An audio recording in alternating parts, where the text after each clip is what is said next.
तो चलिए दोस्तों, आज हम इसका सोल्यूशन देखेंगे। 4 क्लास का सारे क्वेश्चन पेपर का एक ही में दिखाऊंगी मैं दोस्तों। तो ये देखिए, आपका 1 नंबर क्वेश्चन बोल रहा है दोस्तों कि पैसेज को ये पढ़ना है और इसमें 2 प्रॉपर नाउन कोई भी और कॉमन नाउन आपको चुन के लिखना है। तो आप यहाँ से देखिए, आकाश लिख देंगे, AKASH आकाश। और फिर आकाश क्या है, तो बॉय है, कॉमन नाउन बॉय। फिर यहाँ से आसिमा लिख लेंगे। उसके बाद आसिमा क्या है, तो एक टीचर, TEACHER टीचर। और आसिमा का स्पेलिंग आप यहाँ देख सकते हैं दोस्तों। फिर 2 नंबर में आपको देखिए इस तरह से लिख देना है, इसका आंसर CLOUD। उसके बाद फिर ओल्ड का कोल्ड हो जाएगा, COLD कोल्ड। सून का मून, MOON मून। फिर एक्टिविटी 3 में दोस्तों आपको the cat is spelling under the table. तो आपको इसमें कॉमन जेंडर केट भर देना है दोस्तों। और फिर नेचुरल जेंडर मतलब टेबल आपको इसमें चुन के भरना है। तो केट इसमें क्या है, कॉमन जेंडर है, और फिर टेबल नेचुरल जेंडर है, ठीक है। उसके बाद 4 एक्टिविटी में आपको दोस्तों इससे आपको सेंटेंस बनाना है। तो आप इस तरह से लिख लेंगे, देखिए, she is sleeping a bathroom, the sun went behind a cowl. आप इस तरह से बना लेंगे। चलिए नेक्स्ट पे चलते हैं दोस्तों। फिर ये नेक्स्ट देखिए दोस्तों, आपका हिंदी का है। तो ये भी आपका 15 मार्क्स का है दोस्तों। तो देखिए क्वेश्चन क्या है कि सही विकल्प चुने। तो यहाँ क नंबर है दोस्तों कि जंगल के किनारे बड़ा सा क्या था, तो पहाड़ था दोस्तों। ये बकरी वाला कहानी है, आपके बुक में है। तो इसका आप 2 नंबर का आंसर मार देंगे। फिर ख नंबर है दोस्तों कि बकरी के बच्चे द्वारा दिखा पहला जानवर था, तो दिखा सांड था दोस्तों। आप इसका 4 ऑप्शन मारेंगे। फिर सियार ने राक्षस सोचा। तो सियार ने राक्षस किसे सोचा दोस्तों, बकरी के बच्चे को। तो आप 2 में इसका टिक करेंगे। फिर देखिए आपका नेक्स्ट क्वेश्चन है दोस्तों कि एक वाक्य में उत्तर दें। तो यहाँ पे आपका क्वेश्चन है कि बकरी का बच्चा कहाँ रहता था। तो आप इसका आंसर लिखेंगे कि बकरी का बच्चा एक गड्ढे के अंदर रहता था। फिर देखिए नेक्स्ट क्वेश्चन है कि गड्ढे के बाहर जाने के लिए कहने पर बकरी के बच्चे की माँ उससे क्या कहती थी। तो देखिए इसका आंसर ये हो जाएगा दोस्तों कि गड्ढे के बाहर जाने के लिए कहने पर बकरी के बच्चे की माँ उससे कहती थी कि मत जाना, भालू पकड़ लेगा, बाघ लेकर चला जाएगा, शेर आकर खा जाएगा। जिसे सुन बच्चा डर जाता तथा चुप होकर गड्ढे के भीतर ही बैठा रहता। फिर देखिए आपका नेक्स्ट क्वेश्चन है दोस्तों कि तुम जाओ मैं कल आऊँगा, बकरी का बच्चा यह बात क्यों कहता है। तो इसका आंसर आप ये लिखेंगे दोस्तों कि तुम जाओ मैं कल जाऊँगा, बकरी का बच्चा यह बात इसलिए कहता है क्योंकि घास खाने के बाद उसका पेट इतना भारी हो गया कि उससे चलना दुर्भर हो गया था। उसका 3 नंबर है दोस्तों कि सनपेच में उत्तर दें। तो इसका क नंबर है दोस्तों कि गड्ढे के अंदर कौन है, इस प्रश्न के उत्तर में बकरी के बच्चे ने क्या कहा। तो इसका आंसर आप इस तरह से लिखेंगे दोस्तों कि गड्ढे के अंदर कौन है, इस प्रश्न के उत्तर में बकरी के बच्चे ने कहा कि लंबी लंबी दाढ़ी हिलती हो जैसे झाड़ी, शेर का मामा मैं नर हरि दास, 50 बाघ मेरे एक एक गरास। ठीक है दोस्तों। उसके बाद फिर आपका नेक्स्ट क्वेश्चन है कि यह सुनते ही तो डर के मारे बाघ के जैसे प्राण सूख गए, बाघ क्यों डरा। तो आप इसका आंसर लिखेंगे कि बकरी के बच्चे ने बुद्धिमानी से काम लिया और कहा, अरे धत भाग्यहीन, तुमको दिए थे मैंने 10 बाघों के यहाँ पे है पैसे, बाघ एक बाघ को बांध पूंछ में लाए जैसे तैसे। यह सुनते ही तो डर के मारे बाघ को जैसे प्राण सूख गए। यानी यह सुनते ही बाघ क्या बहुत डर गया था दोस्तों। फिर आपका देखिए नेक्स्ट क्वेश्चन है कि बाघ पर सियार को गुस्सा क्यों आया। तो आप इसका आंसर लिखेंगे दोस्तों कि सियार को बहुत बड़ी सजा मिली थी, इसीलिए बाघ पर सियार को गुस्सा आया था। फिर चलिए देखिए आपका नेक्स्ट क्वेश्चन है 4 नंबर दोस्तों कि नर हरिदास कहानी में बकरी के बच्चे की बुद्धिमानी का परिचय किस प्रकार मिलता है। तो आप इस तरह से लिख देंगे इसका क्वेश्चन दोस्तों कि मुसीबत में होते हुए भी बकरी के बच्चे ने बुद्धिमानी से काम लिया और बाघ और सियार को बड़े ही चालाकी से डराकर भगा दिया, फिर सुरक्षित अपने घर चल गया। तो आपका हिंदी का पेपर पूरा हो गया दोस्तों। चलिए नेक्स्ट पेपर पर चलते हैं।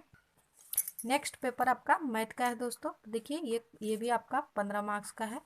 तो ये देखिए नीचे क्या है, नीचे के प्रश्नों का उत्तर दें। 999 संख्या के ठीक बाद का संख्या क्या होगा। तो आप ग नंबर 1000 मारेंगे दोस्तों इसका आंसर। फिर देखिए ख नंबर है कि नीचे के दहाई तीली में एक बॉल भरने पर संख्या हो जाएगी। तो इसमें जब देखिए 9 ठो पहले से दोस्तों आप गिन सकते हैं, 1 2 3 4 5 6 7 8 9 10 9, और जब इसमें 10 नहीं हट सकता, जब 10 होता है तो इसमें आ जाता है, फिर इसमें से फिर इसमें आ जाएगा दोस्तों। तो एक अगर दहाई के स्थान में एक बॉल और भरेंगे तो हमारा संख्या क्या हो जाएगा, 1000 हो जाएगा। ठीक है। फिर देखिए नेक्स्ट है कि सत्य और असत्य लिखो। तो इसमें क्या लिखा हुआ है कि चित्र के अनुसार संख्या 211 है। तो ये असत्य है दोस्तों, क्योंकि देखिए 1000 के स्थान पे 2 है, उसके बाद फिर सैकड़ा के स्थान पे 1 और फिर दहाई के स्थान पे 1। तो इसके अनुसार क्या बन जाएगा मेरा 2 1 1 और फिर 0। तो ये बनेगा, जबकि ये क्या बोल रहा है कि 211। तो ये क्या है, गलत है, तो असत्य आप इसमें मारेंगे। फिर देखिए यहाँ ख नंबर है कि 1899 संख्या के बाद 1900 आती है। तो ये बिल्कुल सत्य है, आप इस तरह सत्य लिख देंगे। फिर देखिए नेक्स्ट क्वेश्चन है कि क संख्याओं के क्रम को समझकर खाली स्थानों को भरे। तो आपको सिंपली देखिए दोस्तों, यहाँ 3 ठो 3 है, उसके बाद फिर 0 है, फिर 1 है 3 ठो 3 के बाद, और फिर 3 ठो 3 के बाद 2 भर देना है, फिर 3 ठो 3 के बाद 3, और फिर देखिए 3 ठो 3 के बाद 4, फिर इसी तरह 5, फिर 6, इस तरह सबको भर देना है। यानी 3330, 3331, 3332, इस तरह से। फिर देखिए ख नंबर है कि शब्दों में लिखो, यानी 2022 को आपको क्या करना है, शब्दों में लिखना है। तो आप इस तरह से लिख देंगे, 2 में अगर 2022। फिर देखिए नेक्स्ट है ग नंबर कि इस तरह चिन्ह लगा के बड़ा का छोटा, बड़ा का चिन्ह लगाकर छोटे से बड़े क्रम में लिखो इस संख्या को। तो इसमें सब 3126 है, तो आप पहले 3126 लिखेंगे, फिर 3241, देखिए ये वाला, फिर 3537, ये, और फिर सबसे लास्ट में ये लिख देंगे। फिर देखिए यहाँ पे 4 नंबर है कि तीली और रंगीन बॉल से 5092 संख्याओं को दिखाएं। तो आप इस तरह से बना लेंगे दोस्तों, जिस तरह से ये चित्र बना हुआ, यहाँ सैकड़ा लिखा हुआ है, ये देखिए बिल्कुल यही चित्र बनाना है। और उसके बाद फिर आपको गोला भर देना है। देखिए इकाई के स्थान पे 2 है तो 2 भरेंगे, दहाई के स्थान पे 9 है तो 9 ठो भर देंगे, फिर सैकड़ा के स्थान पे 0 है तो कुछ भी नहीं भरना है, फिर 1000 के स्थान पे क्या है हमारा 5 है तो 5 ठो भरना है। तो ये आपका मैथ का हो गया। चलिए नेक्स्ट पे चलते हैं। तो ये देखिए दोस्तों नेक्स्ट है आपका हमारा पर्यावरण। फिर यहाँ पे देखिए क्वेश्चन है कि सही उत्तर पर टिक का निशान लगाओ।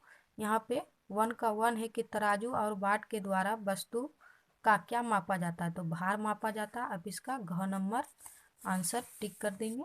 फिर 2 नंबर, एक ऐसे पदार्थ का चयन करें जो ठोस से द्रव यानी तरल बनाता है। तो बर्फ से जल बनना, बर्फ क्या होता है, ठोस होता है, और जल द्रव होता है। फिर देखिए क्वेश्चन 3 है दोस्तों कि काटी किसकी बनती है। तो काटी लोहे की बनती है दोस्तों, देखे होंगे आप अपने घर में, जंग लग जाता है ये अगर ढेर दिन रहता है तो।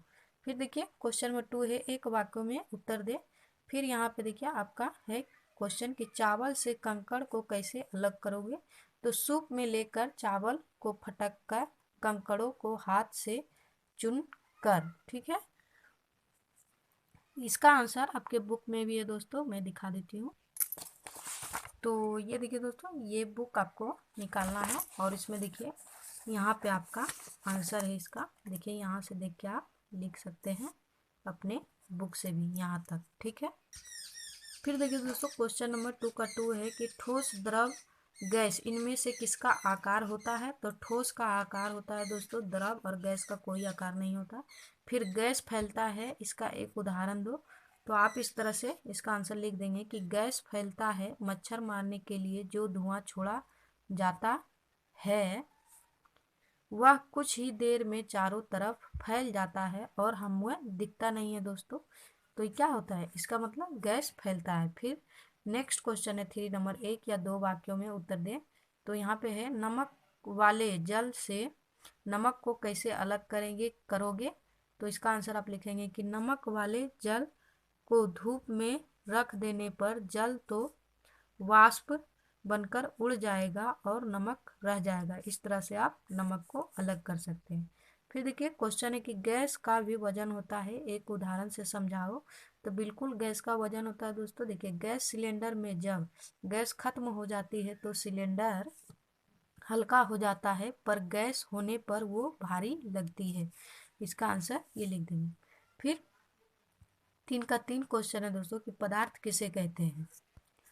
तो इसका आंसर हो जाएगा दोस्तों कि जिसका अपना कुछ भार और जो कुछ जगह घेरता है उसे पदार्थ कहते हैं। ये चीज आप अपने बुक से भी लिख सकते हैं दोस्तों। देखिए यहाँ पे है कि पदार्थ किसे कहते हैं? जिसका अपना कुछ भार और जो कुछ जगह घेरता है उसे हम पदार्थ या इंग्लिश में मैटर कहते हैं। ये आपका पेज नंबर देखिए 23 पे है, और पहला वाला जो दिखाए थे दोस्तों वो 24 पेज नंबर पे है। फिर देखिए दोस्तों सबसे लास्ट है आपका 4 नंबर की 2 या 3 वाक्यों में उत्तर दे। तो यहाँ पे है कि बादल कैसे बनते हैं? तो आप इस तरह से लिख देंगे कि सूर्य के ताप से समुद्र, नदी, तालाब का पानी वाष्प बनता है, हवा में मिलकर धरती से ऊपर उठता है और ठंडा हो जाता है। ठंडा होते होते पानी की छोटी छोटी बूंदों में परिवर्तित हो जाता है। पानी की इन बूंदों से ही बादल बनते हैं। आप इसका आंसर अपने बुक से भी लिख सकते हैं दोस्तों। ये देखिए पेज नंबर, ये क्या है 24 है। तो आप इससे लिख सकते हैं। देखिए यहाँ से लिखना स्टार्ट करेंगे इस लाइन से, और ये पूरा लिखते जाएंगे लिखते जाएंगे लिखते जाएंगे दोस्तों। फिर देखिए आपको लिखना कहाँ तक है, यहाँ तक लिख देना है दोस्तों। इसमें देखिए मेघ लिखा हुआ है, मेघ मतलब ही बादल होता है दोस्तों। तो चलिए नेक्स्ट पे चलते हैं। आपका ये पूरा हो गया। ये आपका लास्ट क्वेश्चन पेपर है दोस्तों। ये देखिए स्वास्थ्य एवं शारीरिक शिक्षा।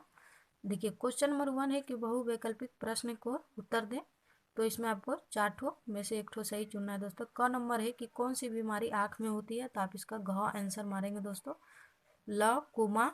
फिर देखिए ख नंबर है कि आँख के रोग से बचने के लिए प्रतिदिन क्या खाना चाहिए? तो लाल साग, गाजर, आम, पपीता। इसका आप ख नंबर ऑप्शन मारेंगे। फिर ग नंबर है दोस्तों कि शिशु के पेट में फीता कृत्रिम होने से कौन सा रोग होता है? तो अमीनिया हो जाता है दोस्तों। ख नंबर इसका भी आंसर हो जाएगा आपका। फिर देखिए घ क्वेश्चन है दोस्तों कि आँख से कितनी दूर पर अक्षर साफ दिखाई पड़ते हैं? तो 1 फुट। क नंबर आप इसका आंसर को टिक करेंगे। फिर अंगा है दोस्तों कि छोटे बच्चों कौन कौन सामान दूर रखना चाहिए, यानी छोटे बच्चे से कौन कौन से सामान दूर रखने चाहिए दोस्तों? तो तीर, धनुष, छुरी, कैंची, ब्लेड, ये छोटे बच्चों को नहीं देना चाहिए। फिर आपका च है कि पैरिया किस अंग में होता है? तो ये मसूड़े में होता है। ख नंबर आप इसका आंसर मार देंगे। फिर छ है कि क्या होने से कान का पर्दा फट सकता है? तो जोर से मारने पर, अत्यधिक वायु चाप से, समुद्र की गहराई में जाने पे। तो इन सभी चीज से कान का पर्दा फट सकता है दोस्तों। आप इसका आंसर घ नंबर मारेंगे। फिर यहाँ पे आपका 2 क्वेश्चन है कि नीचे के प्रश्नों में कोई 2 का उत्तर दे। आपको 2 ही का उत्तर देना है दोस्तों, पर मैं तीनों को आपका बता दूंगी, आपको जो मन होगा वो लिख लीजिएगा। तो क नंबर है दोस्तों कि दांत को सुरक्षित रखने के उपाय बताओ। तो देखिए इसका आंसर हो जाएगा दोस्तों कि दांतों को सुरक्षित रखने के लिए उपाय निम्नलिखित है। आप इस तरह से लिखेंगे। दांत 1 नंबर पॉइंट देंगे दोस्तों। फिर दांतों को सड़ने से बचने के लिए नियमित दंत विशेषज्ञ के द्वारा दांतों की सफाई एवं मुंह के गड्ढे को साफ सुथरा रखना। फिर 2 नंबर प्रतिदिन सुबह नींद से जगने के बाद एवं रात को सोने से पहले मंजन अथवा पेस्ट के द्वारा दांतों को साफ करना। फिर 3 नंबर हो जाएगा दोस्तों कि दूध, अंडा, साग, सब्जी खाना। फिर 4 नंबर कुछ भी खाने के बाद मुंह को पानी से अच्छी तरह धो लेना का आंसर हो जाएगा। आंसर हो गया दोस्तों 1 नंबर का। चलिए नेक्स्ट पे चलते। फिर आपका ख नंबर है दोस्तों कि चमड़ा यानी त्वचा को सुरक्षित रखने के उपाय बताएं। तो देखिए आप इसका आंसर ये लिखेंगे। देखिए ख नंबर कि चमड़ा त्वचा को सुरक्षित रखने के उपाय निम्नलिखित हैं। 1 नंबर गुनगुने पानी से नहाना। 2 नंबर सूर्य स्नान, वायु स्नान और समुद्र स्नान करना। फिर 3 नंबर तेल या क्रीम लगाना। उसके बाद 4 नंबर पॉइंट है दोस्तों कि वह प्राकृतिक वातावरण के अनुसार पोशाक पहनना। यहाँ 4 लिखना मैं भूल गई हूँ दोस्तों, लिख दीजिएगा। फिर 5 नंबर है चमड़ी के स्वास्थ्य को ठीक रखने के लिए नियमित पौष्टिक एवं संतुलित आहारों को लेना। फिर आपका नेक्स्ट पॉइंट है दोस्तों कि दूसरों के द्वारा उपयोग किए गए पोशाक को व्यवहार ना करना। फिर लिखेंगे जाड़े के दिनों में शरीर को धूप में खुला रखकर विटामिन डी का सेवन कराना। चलिए नेक्स्ट पे क्वेश्चन पे चलते हैं दोस्तों। फिर देखिए दोस्तों ये आपका लास्ट क्वेश्चन है। तो आँखों को सुरक्षित रखने के उपाय बताएं। तो आप इसका आंसर ये लिखेंगे दोस्तों कि आँखों को सुरक्षित रखने के उपाय निम्नलिखित है। दिन में 4 से 5 बार आँखों को साफ पानी से धोना। फिर 2 नंबर पॉइंट है दूसरे के चश्मों का व्यवहार ना करना यानी उनका उपयोग नहीं करना। 3 नंबर उचित प्रकाश में पढ़ना लिखना और आँखों से कम 1 फुट की दूरी पर पुस्तक को रखकर पढ़ना। फिर नेक्स्ट पॉइंट है कि टीवी के पर्दे से कम 3 मीटर की दूरी पर बैठकर टीवी देखना। धुआं धूल धक्कड़ से दूर रहना। पोषण से भरपूर भोजन करना। ये आपका पूरा हो गया दोस्तों। बस इतना ही। वीडियो देखने के लिए थैंक यू। मिलते हैं नेक्स्ट वीडियो में।